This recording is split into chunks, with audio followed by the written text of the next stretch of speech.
Et bonsoir à tous. Je vois que ça se dit bonjour, bonjour, bonsoir, coucou.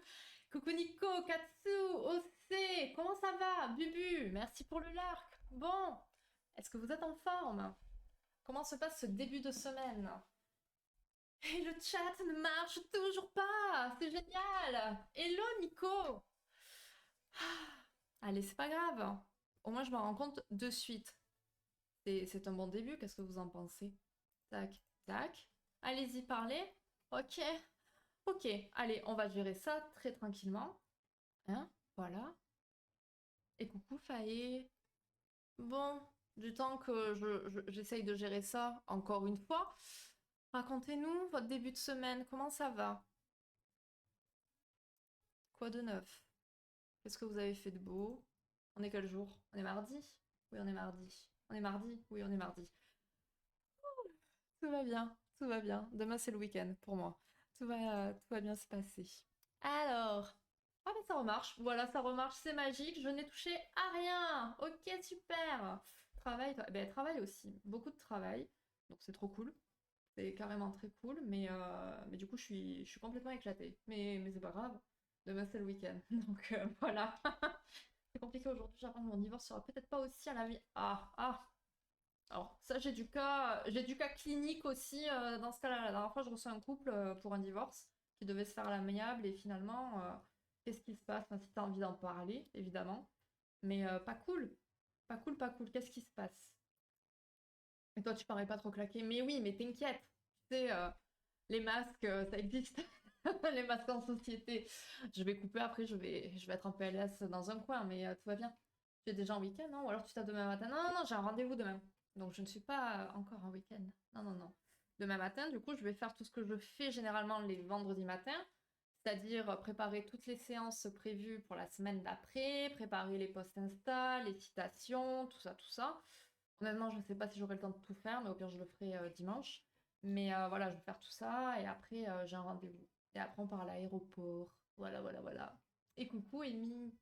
Ah bah non, dis pas ça, on n'a pas envie que tu sois en PLS après. Mais non, mais c'est une blague. C'est une blague de mauvais goût, je l'entends, mais tout va bien, ça va.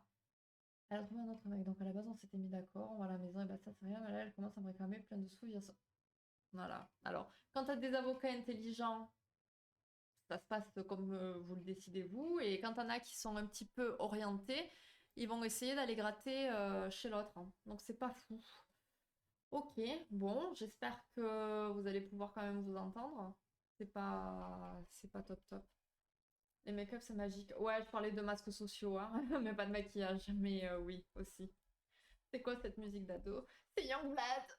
J'adore, j'adore, j'adore, j'adore. C'est trop bien. J'avais envie. Là, je me suis passé les trois quatre musiques que j'aime bien. Voilà. Là, on passe dans The Fray. Voilà. C'est un petit peu plus adulte. Voilà, voilà. Je sais pas si c'est lié à l'avocat ou mon ex-femme pour le coup. Ah ouais. D'accord. Bah, franchement, courage. Courage. J'espère que vous allez pouvoir vous entendre comme il faut, quoi. C'est pas top. Franchement, c'est des situations, ça. Génial, quoi. Courage, courage, courage, hein. Bon, aujourd'hui, donc, on se retrouve pour le 11e live psy. Ça commence à faire, c'est cool. Pour rappel, si jamais il y a les replays sur YouTube, n'est-ce pas? Et il y a une commande pour avoir accès à la chaîne YouTube, n'est-ce pas? Voilà, ça a été fait, ça. Merci pour le lurk, OC. Dure semaine alors. Bah, disons que la semaine, bon, ça fait 2 jours, quoi. Mais ouais, non, enfin, la journée d'hier a été longue, en fait. Mon après-midi aussi, en fait. Et du coup, tout ça, ça a fait que, voilà. Entre tout, bon, voilà, voilà, mais ça ira, ça va aller demain. Ça dépend les avocats, parfois sont ultra agressifs, donc ça peut venir lui. Ouais, mais ça, tu sais, est-ce qu'on le saura? On sait pas trop, hein. Tu sais, la femme, elle peut dire si, ça, machin, voilà. Alors les commandes, il faut que ce soit collé à Katsu, du coup, pour que ça fonctionne. Voilà, je dis ça, je dis rien. Donc, je disais, 11e live psy. Donc aujourd'hui, on tend vers une conclusion, le trouble réactionnel de l'attachement. Semaine pro, on finit sur la dépendance affective. Bah, elle l'est. Moi, je le vois pas. Je le vois pas attaché du tout. Et donc, voilà, là, ça l'est. c'est compliqué de savoir, on a que ça, un jeune, elle se fait assez facilement influencer pour certaines choses, mais très bien. Ah ouais, d'accord. Ouais. Vive les femmes, hein. Franchement. Et du coup, c'est quoi l'idée? Donc toi, t'as reçu genre les demandes et qu'est-ce qui va se passer maintenant? C'est mon T9 qui rajoute des espaces maintenant. Mais décidément, ce T9, il faut le jeter. Y a rien qui va. Tac, tac, tac. Allez, on va se mettre en mode Lofi, n'est-ce pas? Toutouk. Lofi, vas-y. Tac, tac, tac, tac, tac, tac.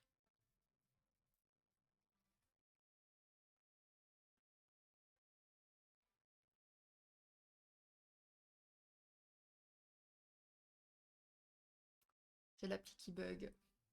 La dernière fois que l'appli a bugué, j'ai OBS qui a bugué aussi. Donc si jamais tout se coupait, vous le savez, hein. Vous réactualisez, je serai de retour.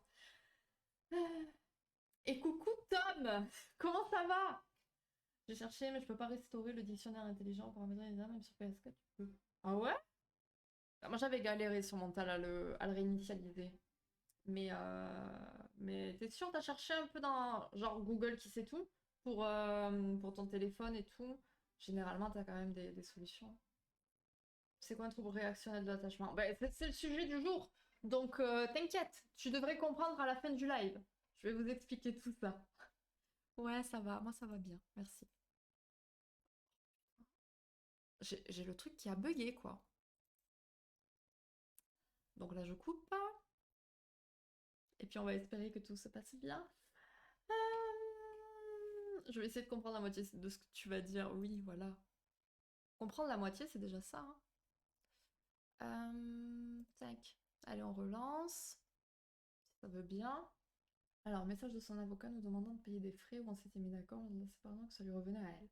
Elle demande à ce qu'on refasse la peinture de la maison. Voilà, quand je ne vais plus elle n'a même plus la clé depuis août. Change la porte de douche qui est en très bon état quand je suis partie. Mais c'est absent. Plus la toiture, ça j'entends. Ok, oui. Et ben j'imagine que du coup, enfin, tu peux contester aussi, non? Tu l'as dit bien rapidement, le mois ça va bien. Câlin si besoin. Gros câlin. Non, non, c'est que bah, ça fait. Enfin, tu vois, bah, tout le monde me demande si ça va. Donc je l'ai dit déjà plusieurs fois avant. Les gens qui arrivent, ils ne le savent pas, je l'entends. Donc du coup, je le dis, mais plus rapidement peut-être, effectivement. Bon, mais je vais bien. Tout va bien.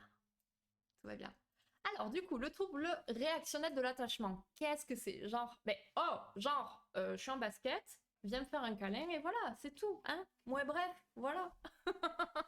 Donc, comme d'hab, je mets le chat en pause de mon côté le temps que je vous fasse des petits blabla. Je recheck le chat en fonction.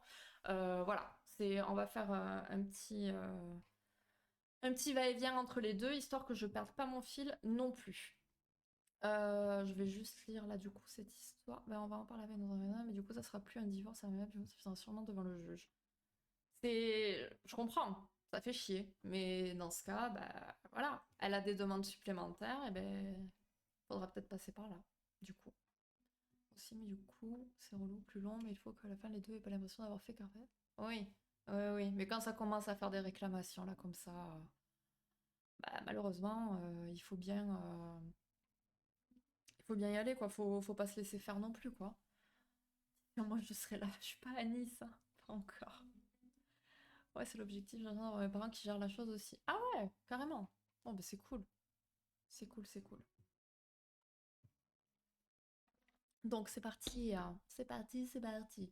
Donc, trouble réactionnel de l'attachement, c'est un diagnostic psychiatrique. On en avait parlé, alors je sais pas si c'était au cours de ce dossier sur la théorie de l'attachement, mais on retrouve ce diagnostic dans le DSM-5. Le DSM-5, comme je vous le disais, c'est un peu la bible de la psychiatrie, si on peut dire. C'est là que sont regroupés tous les diagnostics. Donc, le trouble réactionnel de l'attachement, c'est défini comme des relations de parenté fortement perturbées, s'exprimant de façon inappropriée dans la plupart des contextes, à partir de l'âge de 5 ans, associés à des soins manifestement pathologiques. on va développer tout ça. Il y a deux sous-types. Un schème d'attachement inhibé et un schème d'attachement désinhibé. Dans le type inhibé, on va observer une incapacité persistante dans la plupart des situations à engager des interactions sociales ou à répondre d'une manière appropriée, qui va se traduire par des réponses hyper vigilantes ou nettement ambivalentes et contradictoires. Donc hyper vigilante, c'est voilà, on réagit, on fait vraiment attention à tout, le moindre bruit, on va sursauter, ce genre de choses. Nettement ambivalente et contradictoire, c'est un coup oui, un coup non, on sait pas trop sur quel pied danser, quoi. Par exemple, l'enfant se comporte vis-à-vis de sa figure d'attachement en alternant tentative d'approche, réaction de fuite et refus de se laisser consoler. Donc, je veux aller vers ma figure d'attachement, au pif, ma mère, donc je veux aller vers elle, mais en fait je la fuis, et en fait si elle vient vers moi, ben, je veux pas qu'elle me console, alors qu'à la base je suis allée vers elle, mais en fait j'ai fui, vous voyez, c'est un peu cette idée.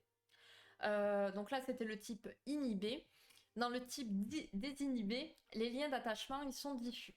Ils vont se manifester par une sociabilité indifférenciée, c'est-à-dire qu'en gros on se sociabilise un petit peu à tout, enfin tout et n'importe quoi, n'importe qui, en quelque sorte plutôt, et une incapacité à faire preuve d'attachement sélectif. Je suis en train de m'étouffer. Donc l'enfant, il aura par exemple une familiarité excessive avec des étrangers ou une absence de sélectivité dans le choix des figures d'attachement. Donc clairement, voilà, il s'attache à n'importe qui, on va dire. Voilà, voilà. Donc d'après le DSM-5, cette perturbation, elle n'est pas uniquement due à un retard de développement et ne répond pas aux critères d'un trouble envahissant du développement. Donc le trouble envahissant du développement, on l'appelle aussi, vous savez, c'est les fameux TED, troubles du spectre autistique. Donc ces troubles envahissants du développement, en fait, ils vont regrouper diverses maladies, dont la plus fréquente est l'autisme. Ça va survenir au cours du développement de l'enfant et ça nuit à ses capacités à communiquer avec les autres. Donc en fait, un trouble réactionnel de l'attachement, c'est pas du tout lié à ça. Ça n'a rien à voir. Ça veut pas dire qu'on ne peut pas en présenter un, mais en tout cas, c'est pas la cause directe dans tous les cas. On va présumer du coup que la carence de soins est responsable de la perturbation. Donc ça veut dire on présume que les soins apportés à l'enfant n'ont pas été suffisamment bons et que du coup, bah, ce trouble réactionnel de l'attachement, il est dû à tout ça. On peut constater une négligence persistante des besoins émotionnels élémentaires au sujet du confort, de la stimulation et de l'affection, mais aussi au niveau des besoins physiques élémentaires. Le changement répété de personnes qui vont prendre soin de l'enfant, ça peut contribuer au fait d'empêcher l'établissement des liens d'attachement stables et donc, du coup, ça va créer cette carence. Alors, tac, tac, tac. Tout. Je lis mon truc. Puis moi, je te suis. Ouais, bah ouais, c'est un peu l'idée. Ça peut être un schéma dans lequel on était et dont on est sorti. Oui, bien sûr, bien sûr. Bien sûr, comme on en parlait la semaine dernière, du coup, c'est vraiment des choses. Bon, là, on parle d'un trouble quand même qui est un trouble psychiatrique, donc, mais enfin, ça peut évoluer. On est dans la théorie de l'attachement, comme on le disait la dernière fois, tout n'est pas figé. En travaillant dessus, en s'entourant de certaines personnes, en ayant les soins nécessaires, on sort de ça. Tu pourras voir par exemple justement des émissions sur le syndrome d'hospitalisme, où là on voit des enfants qui sont clairement en carence affective, mais qui arrivent à se développer tout à fait normalement, entre guillemets, par la suite, une fois qu'ils ont reçu les soins nécessaires. Donc en 93, on a des chercheurs qui ont établi un répertoire des troubles de l'attachement durant l'enfance. L'absence d'attachement va représenter des enfants qui ne semblent pas désirer établir une relation privilégiée. Donc on retrouve un détachement émotionnel pouvant rappeler la personnalité dépourvue de tendresse décrite par Bowlby au sujet des jeunes délinquants. Ça, on va en parler un petit peu plus tard. En fait, ces enfants, ils ne manifestent pas d'angoisse de séparation. L'attachement non sélectif, ça va se rapprocher du type d'attachement désinhibé que l'on retrouve dans le DSM-4-TR. Donc on a le DSM-5, on a le DSM-4 et le DSM-4-TR, il y a eu eh bien, je n'ai pas le mot. Une republication, on va dire, c'est pas le bon mot, mais c'est... Voilà, vous avez compris l'idée, j'espère. Voilà, donc ces enfants, ils vont avoir tendance à s'attacher à tout le monde. Et ils peuvent utiliser l'attachement comme une sorte d'habileté sociale sans vraiment s'intéresser aux adultes. Ils ne présentent d'ailleurs pas d'angoisse de séparation à leur égard. Donc les chercheurs ils vont souligner que certains de ces enfants peuvent présenter des comportements à risque et peuvent se mettre facilement en danger. Ils constatent aussi que les comportements d'exploration sont privilégiés, voire exagérés, au détriment des comportements d'attachement. Une mise à jour, tout simplement, un patch note, voilà. Une alpha 2.0, voilà, exactement. Vous avez compris. Vous avez capté de quoi je parlais, c'est très bien. Dans l'attachement inhibé, au contraire, les comportements d'attachement sont exagérés par rapport aux comportements d'exploration. Donc tout à l'heure c'était l'inverse. Ils exploraient un peu trop. Là c'est tout l'inverse. L'enfant il va être accroché excessivement à une figure d'attachement spécifique et s'intéresse peu à son environnement. On va observer une forte dépendance à la figure d'attachement et une détresse extrême en cas de séparation. Du coup, le parent peut éviter les séparations afin de prévenir l'angoisse de son enfant, mais il se peut également que ce soit le parent qui soit lui-même angoissé par la séparation et qui utilise donc la présence de son enfant comme source de réconfort.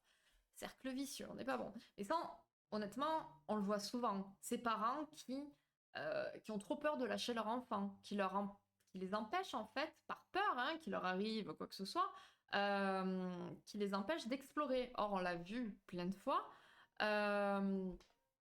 Un enfant, il a besoin d'explorer son environnement, il a besoin de découvrir, il a besoin, parfois oui, de tomber, de se faire mal, de s'éclater le genou au sol, mais bon, c'est pour apprendre. Il saura que, voilà, plutôt que de courir en serre, mais bon, enfin, vous avez compris l'idée, j'imagine. Donc du coup, ces enfants, ils sont tout le temps accrochés à leurs parents, et on pourrait dire, entre guillemets, que ça peut faire des enfants peureux, du coup, peureux, qui ont peur de découvrir le monde et qui restent dans les jupes de leur mère, entre guillemets. On a l'attachement agressif aussi, qui va présenter des enfants ayant recours à l'agression verbale ou physique comme stratégie destinée à obtenir l'attention du parent. J'agresse, je fais du mal autour de moi, comme ça, mon parent s'occupe de moi. Il voit que j'existe. J'essaie d'exister au travers de la violence. Et parfois, malheureusement dans l'autre cas aussi, évidemment, mais on va pouvoir observer une composante auto-agressive, des enfants qui vont se faire du mal à eux-mêmes. Donc voilà, on appelle souvent ça, je ne sais pas trop si vous connaissez ce terme, bénéfice secondaire. Euh, on le voit souvent dans les maladies. Voilà, on peut dire qu'une maladie est arrivée là et que ben, au fond, peut-être inconsciemment, elle nous arrange bien. Attention, apprenez vraiment avec des pincettes ce que je suis en train de vous dire, il y a des gros guillemets autour de ça. Mais parce que le fait d'être malade, ça va nous apporter l'attention, les soins dont on manque. Et là, c'est un peu l'idée. Je me fais du mal, donc je me fais du mal, c'est pas fou pour moi, mais au moins, grâce à ça, mes parents vont me calculer. C'est pas top. Je sais qu'il y a un ancien voilà, mais je ne retrouve plus. Ouais, pour les livres, je sais pas. Et enfin, la dernière catégorie, c'est le renversement des rôles. Ça, je pense que c'est un petit peu plus connu, peut-être. En fait, on observe la parentification de l'enfant qui va chercher à protéger sa figure d'attachement. L'enfant devient le parent de son propre parent, quoi. C'est pas bon. On a une inversion des rôles. Il va éprouver une certaine crainte pour le parent qui peut résulter de menaces suicidaires ou de menaces de séparation des parents. Maine, elle avait décrit cette attitude chez des enfants présentant un type d'attachement désorganisé lors de la fameuse situation étrange. Donc, du coup, là, on arrive au sujet de la personnalité dépourvue de tendresse, dont je vous ai évoqué vite fait tout à l'heure. Donc, c'est Bowlby qui débute ses premiers travaux sur la question de la perte, du deuil, de la séparation et sur l'effet de la séparation chez les enfants hospitalisés et sur les carences relationnelles précoces des délinquants. Il fait l'hypothèse qu'un enfant privé d'affection maternelle pourrait tendre à la délinquance. Alors je fais une petite parenthèse parce que on a eu le sujet rapidement dans un jeu où on disait alors on parle de délinquance là, attention, mais comment les psychopathes, les tueurs en série, tout ça, quelle a été donc leur enfance. Et ça fait un petit peu écho avec ça parce que voilà, l'hypothèse est Un enfant privé d'affection maternelle pourrait tendre à la délinquance. C'est à ce moment-là qu'il va évoquer donc les personnalités dépourvues de tendresse au sujet des enfants qui ont été séparés de leur mère. Lorsque ces enfants ils sont en détresse et n'obtiennent pas le réconfort de leur figure d'attachement, ils vont exclure totalement leurs émotions. D'accord? Donc ça c'est la notion d'exclusion défensive des affects. La stratégie de l'enfant est de ne pas activer le système d'attachement. Vu qu'il n'a pas de réponse, il exprime plus ses émotions et il perd le contact avec sa vie affective. Et donc en soi, voilà, on essaie, on s'exprime, il n'y a pas de retour, ben pourquoi m'exprimer? Je coupe tout. On a découvert qu'il fallait des études de psy, c'est ça, j'avais compris le jeu. Oui, oui, oui, voilà, une petite licence en psycho, et puis voilà, c'est parti, n'est-ce pas? Alors, selon Bowlby, le maintien d'un lien fait éprouver un ressenti, la rupture fait éprouver un autre ressenti. Que là, ça va. Les émotions sont habituellement le reflet de l'état des liens affectifs d'une personne. Donc, la psychologie et la psychopathologie des émotions se trouvent être en grande partie de la psychologie et la psychopathologie des liens affectifs. Bon, en fait, c'est moi il y a encore quelques années. Ah oui? Dans le fait de taire ses émotions, du coup. Et donc, on a Freud, ça faisait longtemps qu'on n'avait pas parlé, qui nous dit rien ne nous laisse autant sans défense contre la souffrance que dès lors que nous aimons. Jamais si désespérément malheureux que lorsque nous perdons l'objet d'amour ou son amour. Je la trouve très belle cette petite citation. Voilà, je vais même vous la mettre ici. Voilà, parce que je la kiffe. Voilà. Voilà. Oui, du coup, taire ses émotions. Ouais, oui. Et c'est pas le meilleur deal, hein, mais c'est toujours pareil. Taire ses émotions, taire ses pensées, tout taire, on garde en soi, on se renferme et c'est pas du tout le bon deal. Même si c'est pas beaucoup plus simple aujourd'hui, mais j'essaye. Mais c'est déjà énorme d'essayer. Et tu essayes bien en plus. Et comme je le dis souvent, c'est pas évident, c'est sûr. C'est pas toujours naturel parce que quand on s'est construit de telle ou telle façon, ben, hein, comme on dit, chasser le naturel, il revient au galop. Mais à force d'entraînement, j'ai envie de dire, d'essais, d'erreurs aussi, parce que parfois on échoue, on n'y arrive pas toujours, on arrive petit à petit à avoir confiance aussi et d'arriver à parler et parler de ses sentiments et de ses émotions. Alors, pour revenir un petit peu plus sur la question de la séparation. Typiquement, entre 6 mois et 4 ans, l'enfant, il a 3 types de réactions lorsqu'il est séparé de sa figure d'attachement. Dans un premier temps, le signal d'alarme s'active, il y a des pleurs, des cris, de la colère, qui va pousser donc la figure d'attachement à revenir. Ok, l'enfant il pleure, il crie, il est en colère, je reviens. Vient le désespoir, lorsqu'il y a un échec à faire revenir la figure d'attachement.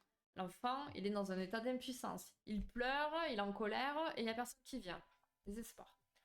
On va observer des pleurs monotones, de l'apathie, une immobilité, de la passivité, le refus de s'alimenter, ça peut aller loin. Et enfin, vient le détachement. Si après tout ça, il n'y a personne qui revient, en fait, on se détache. L'enfant, il va exclure défensivement sa figure d'attachement pour faire cesser la douleur. Tout simplement, en fait. Tout ça, c'est pour se protéger et ne pas souffrir. On observe alors un comportement indifférencié face à la figure d'attachement, que ce soit elle ou un étranger. En fait, voilà, j'ai pleuré, j'ai crié, j'étais en colère, il n'y a personne qui vient. J'ai arrêté de m'alimenter, je suis immobile, je suis passif, il n'y a toujours personne qui vient. Je souffre parce qu'il n'y a personne qui vient. Ok, je me détache. Je me détache, en fait, peu importe qui viendra maintenant, peu importe. Aucune teinture émotionnelle, quoi. Vraiment, c'est triste, très triste. En cas de séparation répétée et ou durable, le cycle d'attachement va être brisé. Les réactions à la séparation varient d'intensité en fonction du tempérament de l'enfant, du style d'attachement préalable et des substituts d'attachement disponibles. Je pleure, mais non. Mais ces réactions peuvent dépendre également d'avant la naissance, avec le stress, l'alcoolisme ou la toxicomanie de la mère. Dans les jours suivant la naissance, si la mère est déçue, ouais, c'est dur, désinvestie, voire même si elle rejette l'enfant, si elle le stimule trop ou pas assez. C'est toujours pareil, hein, quand on est dans les extrêmes, c'est jamais bon. Faut pas que ce soit trop ni pas assez, il faut un juste milieu. Et du coup, même durant les premières années, Si la mère est en dépression, a une maladie mentale, subit des violences conjugales, ou si elle apporte des soins inadaptés, voilà. Tout ça, ça peut contribuer donc à un cycle d'attachement un petit peu bordélique, disons. Donc, c'est des facteurs de risque qui sont non exhaustifs. Il en existe bien d'autres évidemment, mais en tout cas, ils ne sont pas non plus déterminants d'une rupture d'attachement. C'est pas parce qu'il va y avoir ces éléments qu'il y aura rupture, mais ils peuvent y contribuer. Euh, alors, là, on va parler de la rupture d'attachement et la question du deuil. Je respire un peu parce que voilà quoi, hein. Alors, euh, à la suite d'une rupture du cycle d'attachement, il va être impossible pour l'enfant, durant la petite enfance, de former un lien d'attachement. L'enfant, il va se détourner peu à peu de la relation et réinvestit en lui-même l'amour destiné aux figures parentales. Alors, je sais, j'y ai pensé quand je l'ai dit. Alors, il se montre peu disposé à aimer et se laisse aimer, mais il se lie de façon superficielle à tout adulte. Il a perdu sa figure d'attachement. Ok, je me laisse aimer, mais je suis... voilà. Je suis là, mais je suis pas là. Cette rupture, elle emmène alors l'enfant dans une incapacité à apprendre à inhiber ses comportements non désirables, antisociaux, reflétant alors le versant du trouble de l'attachement inhibé, ou une incapacité à faire une différence affective entre une personne familière et un étranger, donc ça on l'a vu un peu tout à l'heure, reflétant le versant du trouble de l'attachement désinhibé. On peut faire l'hypothèse, donc, que les expériences d'attachement problématiques des parents seraient réactivées à un certain moment de leur parentalité, et l'activation de leur système d'attachement viendrait concurrencer leur système de caregiving. Le caregiving, vous savez, c'est le prendre soin de l'enfant, lui apporter les soins nécessaires. La mort, elle nous confronte à la perte, à la séparation, et qu'en est-il du coup, donc, lorsque l'attachement est troublé? Bowlby, il a étudié les réactions de deuil chez les adultes dans les années 60 et il pensait que les troubles de l'attachement pouvaient entraîner des conséquences, notamment des deuils pathologiques. Le travail du deuil, il est défini de cette façon. C'est un processus psychique par lequel le sujet parvient progressivement à se détacher d'un être cher qui est mort. Ça, c'est la définition. L'individu doit donc se détacher de l'objet perdu, représentant alors une perte définitive. Donc, quelqu'un est mort, c'est une perte définitive. Le lien d'attachement mis en place dès l'enfance déterminera à l'âge adulte la gestion des différentes pertes auxquelles le sujet pourra se trouver confronté. Je me retrouve dans énormément de choses que tu dis, mais que ce soit d'un côté ou de l'autre du trouble, donc je suis un peu perdue. Oui, c'est ce que je disais. Bah, en fait, reprenons par exemple le DSM dont je parlais, c'est la Bible des psys, où il y a tous les diagnostics psy.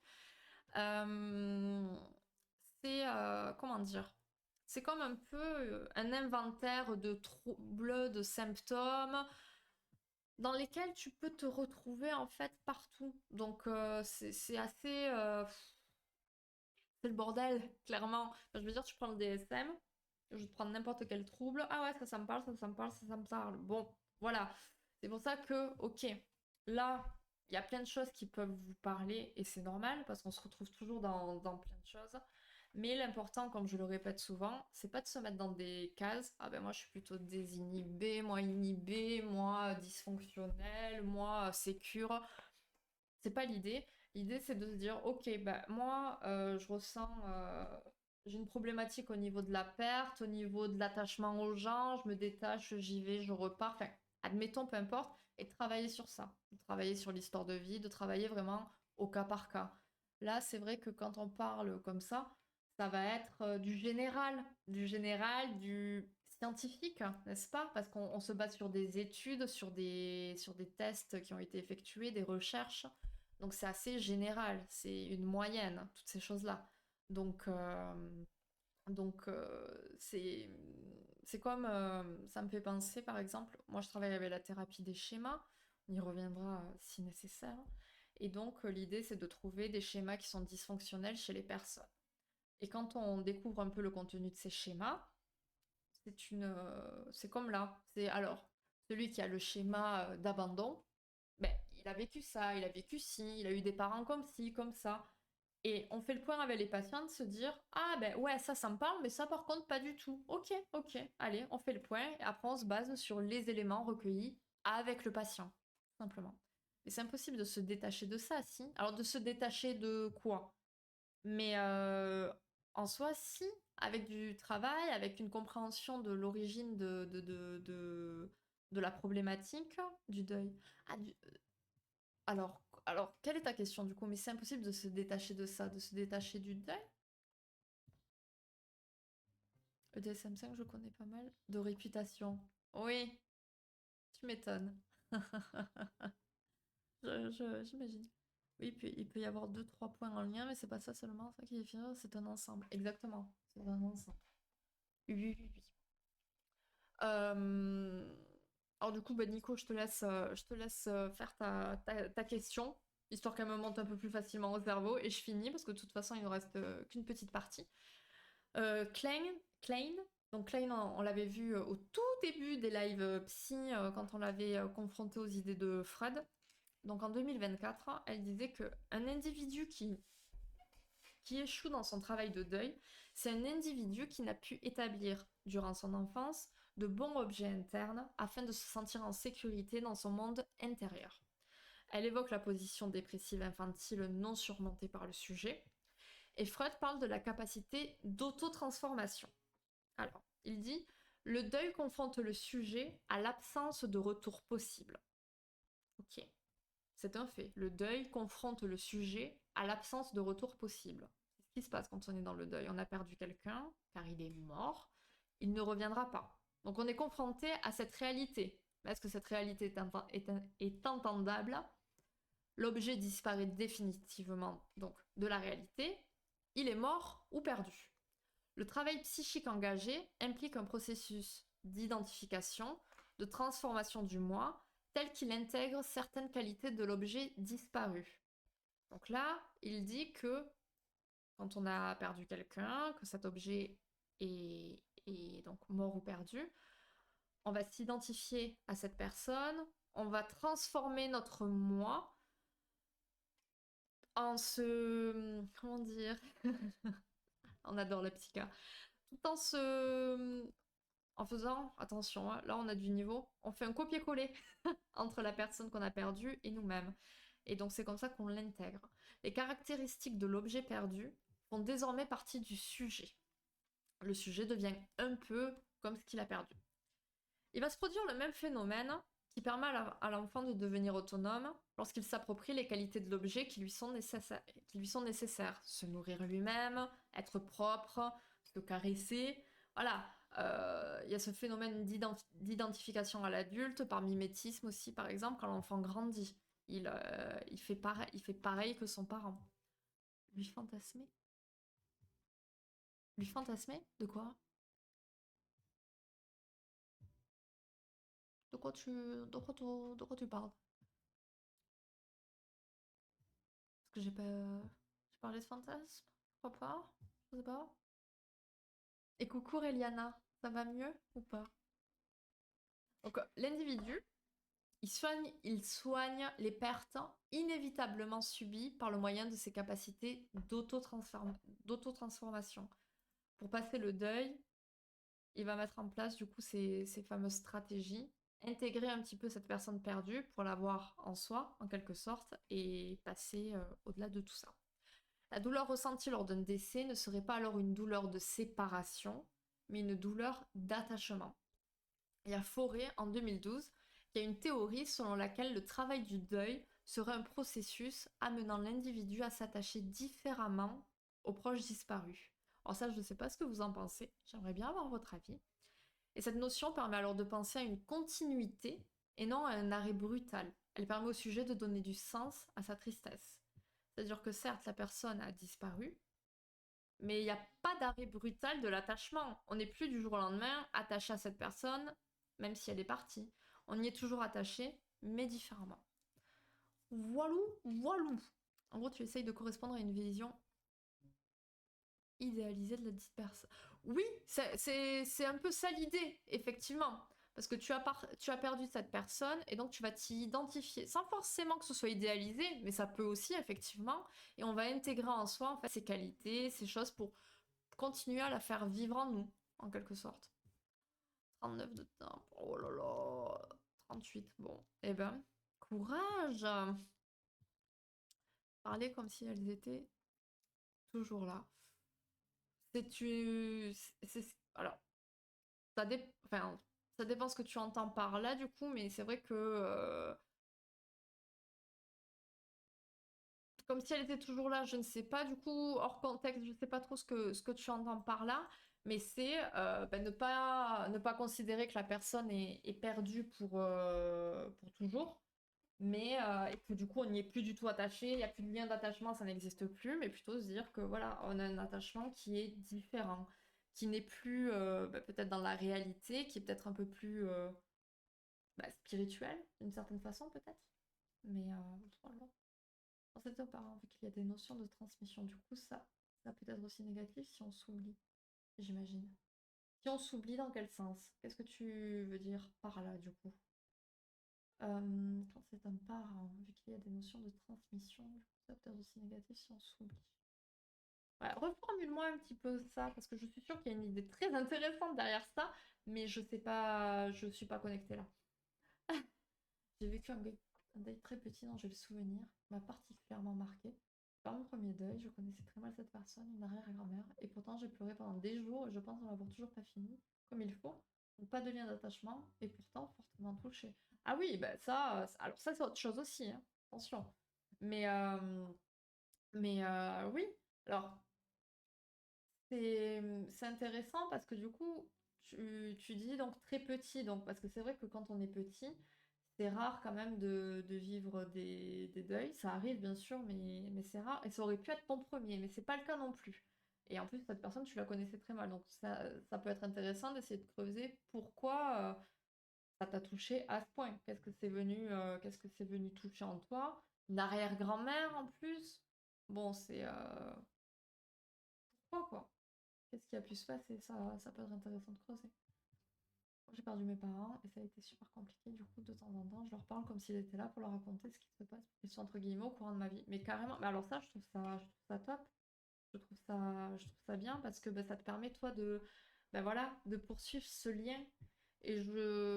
Enfin, je trouve ça top. Je trouve pas ça déplacé ou pathologique ou quoi que ce soit. C'est plutôt, bah, tu te retrouves dans ta bulle, tu peux leur parler et je trouve ça très bien. Je trouve ça très bien pour toi. Ça te permet bah, de partager quelque chose avec eux, c'est bien.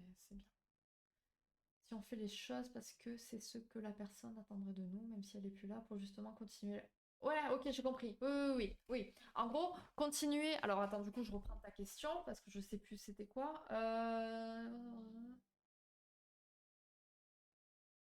Ok, oui, c'est un peu la même idée. Ok. Alors j'essaie de remettre dans l'ordre.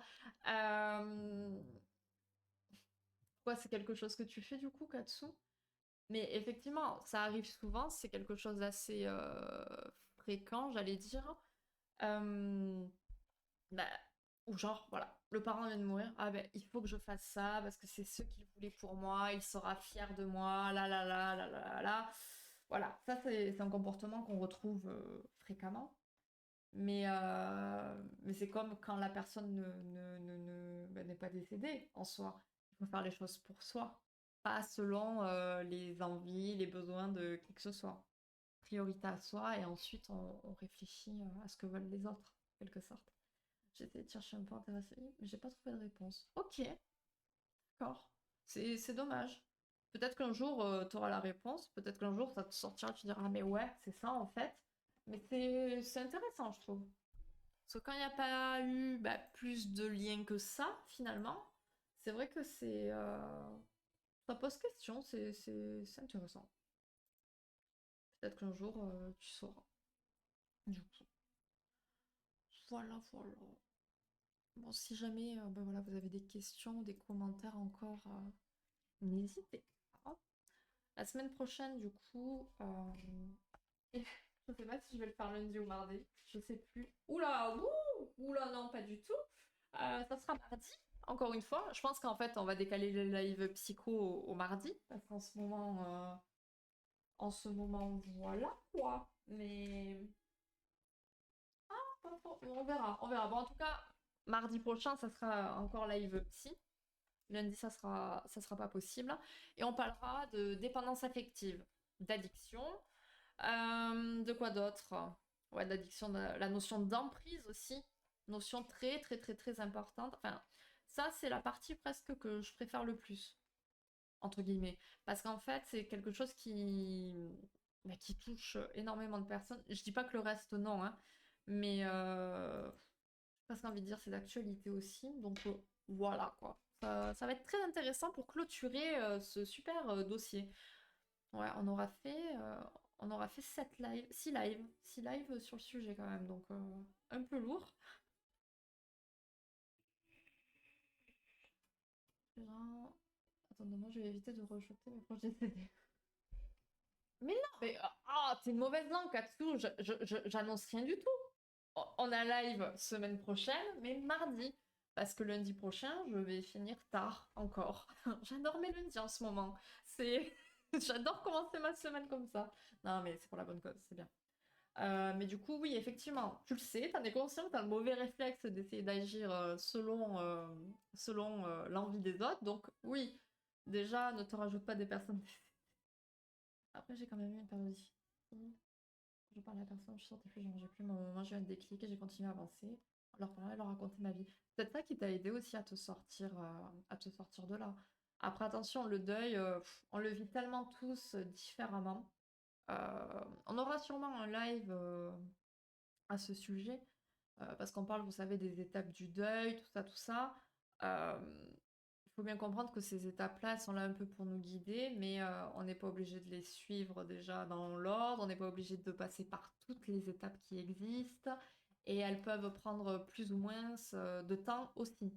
Donc voilà, toi tu as eu une période difficile et c'est compréhensible, hein, c'est compréhensible. Tu as pris le temps qu'il te fallait aussi pour aller de l'avant, et un jour, voilà, tu t'es dit, allez, go, on avance, quoi. Donc c'est bien, tu es passé au-dessus, si on peut dire ça comme ça, tout en ayant tes parents dans ton quotidien, à qui tu parles, à qui tu partages plein de choses.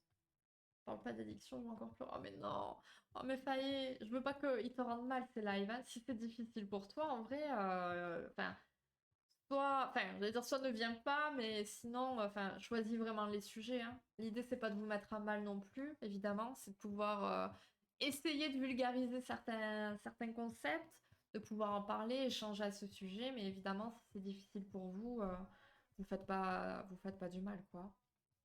Ça me fait du bien, en vrai. Je pleure, mais j'aime bien. D'accord.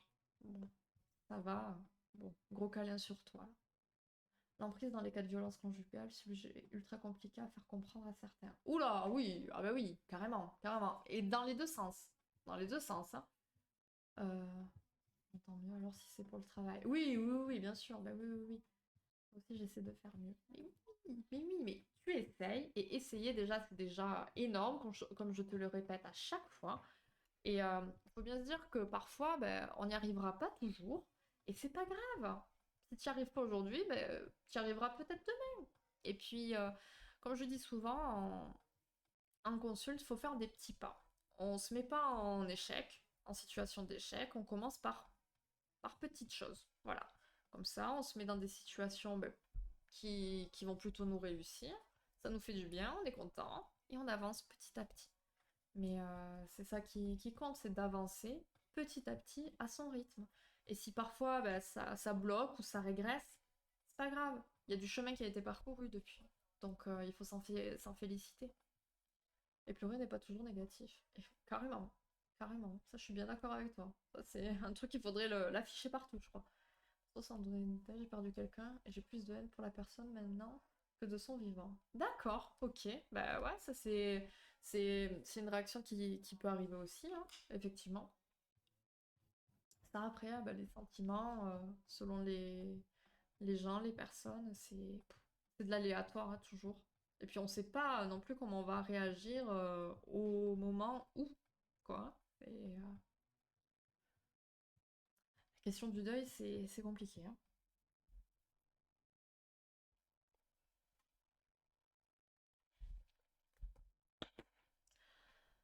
Oh là là. Tac tac tac. Oh ben voilà. On se met bien.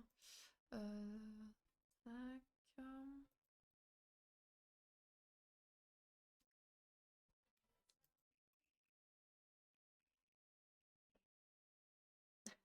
Ça te plaît, Katsu? Oh ben voilà, c'est 21 h. Petit live tranquillou. On finit pas trop tard. C'est parfait. C'est très très bien. Bon, du coup, comme vous le savez, on va pas se revoir avant quelques jours, n'est-ce pas? Tout va bien se passer, vous inquiétez pas. On se retrouvera donc dimanche dans l'après-midi, je pense. Petit live sympathique comme toujours. Donc voilà. Si l'avion ne se crache pas à un moment donné, hein, à l'aller ou au retour, n'est-ce pas? Tu nous abandonnes beaucoup, je trouve. Je pense que je vais faire une pétition. Une pétition carrément! Non, mais après, je bouge plus. Jusqu'à Noël, je bouge plus vraiment. Donc, je devrais être là à peu près régulièrement, hein. Bien, trop d'achats. Bah, de toute manière, vu la taille des valises qu'on peut prendre, donc des sacs, parce qu'on n'a rien pris en soute, on va pas pouvoir trop acheter, hein. Ou sinon, on va acheter et je dirai à mon pote, bon, ben, fais-nous un colis, hein. Je te ferai un virement pour le poids et puis voilà, quoi. Non, mais dis pas ça. Mais écoute, on sait pas. On sait pas de quoi il fait demain. La vie. L'ami qui est venu chez moi aujourd'hui n'a pas fait le deuil de sa mère. Il me dit qu'il sent sa mère tout le temps avec lui, il lui parle et tout. Comment lui dire qu'il doit tourner la page? Il tournera la page quand il le sentira. Si pour le moment ça le rassure ou ça lui fait du bien de faire ça, bah, qu'il continue, j'ai envie de dire. Voilà. Tout dépend depuis aussi combien de temps ça fait, mais si malheureusement il n'arrive pas à aller au-dessus, bon déjà il peut se faire accompagner, hein, c'est peut-être une des premières choses à faire aussi.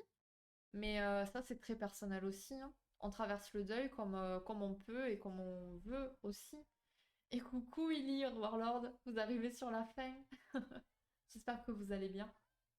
C'est pas forcément négatif si ça le coupe pas du monde. Oui, c'est ça. Après voilà, si on est dans un délire un peu morbide et qui nous coupe du monde, c'est sûr que là c'est autre chose.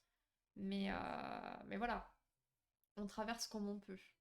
Il n'y a pas de règles, il n'y a pas de il faudrait ci, il faudrait ça. On fait comme on peut, hein. Je dis ça, et en vrai, pour le vieux, ça aide beaucoup à avancer. Après, on n'est pas tous pareils, mais pour ma part, ça fonctionne. Oui, et puis tu l'expliquais, Nico, au début, ça a été très compliqué pour toi, et ça t'a aidé finalement de faire comme ça pour avancer. Donc voilà, depuis 4 ans, bientôt 5. Ben ouais. Et peut-être que ça durera 6 ans. Peut-être que cette personne, bon, je sais pas si elle est suivie ou pas, ça pourrait lui faire du bien aussi de parler à quelqu'un.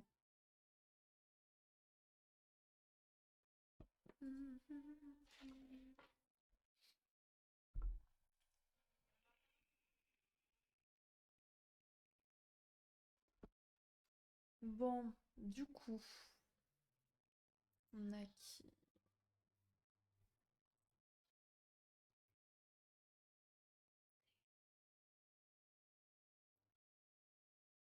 Ah, qu'est-ce qu'ils font? Je check un petit peu ce que je vous envoie. C'est marrant, eux. On va aller là-bas. Donc, je vais vous envoyer. Je saurais même pas prononcer la chaîne, donc vous aurez la surprise, j'ai envie de vous dire. Et puis, donc on se retrouve dimanche dans l'après-midi, je pense, si c'est bon. Et puis, euh, et puis voilà, quoi. C'est vraiment attaché à sa mère. Et coucou, Alec, comment ça va? Bonne soirée, Little Amy. Merci d'être passé. J'arrive à la fin. Ah mince, j'arrive à la fin. Et oui, oui, oui, oui. Là, j'ai fait presque des records, hein. Bon, non, j'en ai déjà fait des petits lives comme ça, mais c'est pas plus mal. C'est pas plus mal, là, je vous le dis. Je vais me mettre devant Lucifer. On va être bien. Après, il y a sur YouTube, t'inquiète. J'adore la pub qu'il me fait à chaque fois, c'est trop drôle. Oh, mais oui, ah, maintenant que tu arrives à faire fonctionner la commande, ça y est, c'est parti. J'ai mon père il a 18 ans et ma mère il a 5 ans, je leur parle toujours, ce n'est pas grave. Mais oui, non mais carrément, hein. Carrément, carrément. Ouais, ouais, la série, la série. Qu'un pote m'a spoil, j'ai envie de l'insulter. Juste les deux dernières heures que je trouve trop attendues. D'accord. Bah écoute, moi j'en suis au milieu de la saison 3 et je ne veux plus de spoil. Je n'en veux pas du tout. Donc, Jean-Michel Marketing à ton service, c'est clair. C'est clair, c'est clair. Bon, ben les gars, on va faire le petit raid et puis on se capte sur Discord. Je vais vous envoyer plein de photos de toute façon. J'ai trop hâte, ça va être trop bien. Si l'avion arrive à bon port, j'allais dire, mais au bon aéroport, n'est-ce pas? Et puis, bah voilà, merci beaucoup pour votre participation, merci d'être venu. C'était super chouette. Donc prochain live psy mardi prochain aussi. On conclut le sujet sur la théorie de l'attachement, donc avec la dépendance affective. Ça va être très très intéressant, je pense. Et, euh, et puis voilà, hein.